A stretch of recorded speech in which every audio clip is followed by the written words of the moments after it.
So I find that easier to breathe through because my brain's here. And once my brain's back, I feel like, okay, whatever's there, I can just do the victimizer of or whatever, and it will clear. If I don't have my brain, much harder to deal with it, much harder.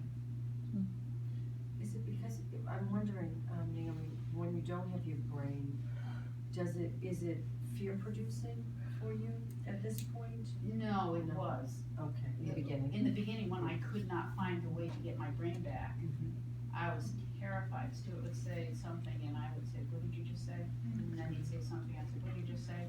And he would say, I just told you. It was like some comedy routine, Abbott Costello or something. Like, and this would go on and on and on. And the more it went on, the more I would panic that I was getting Alzheimer's. I'd go further and further away, this kind of stuff. Never affected doing therapy. That seemed to enter my head at some point. You know, like, this doesn't happen when you're doing therapy. Therefore, this is about your childhood, and doing therapy is about present day. Therefore, let's look for the victimizer and the victim, which I have been doing. And, yeah, a lot of, and so I've made great inroads. I'm sure Spirit did this so I would understand this and then be able to spot it in somebody else when they're so much not even there yet. I could spot it now and be able to start to direct some experiments for people. So they never have to go through the part about being absolutely terrorized for months about they're getting Alzheimer's. You know, before I caught myself and said, wait a minute, everything in your body is molecular, it's victimizing. So, yeah.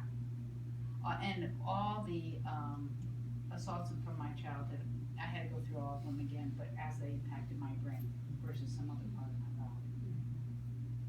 When you say you had to go through them all again, Yeah. what does that mean?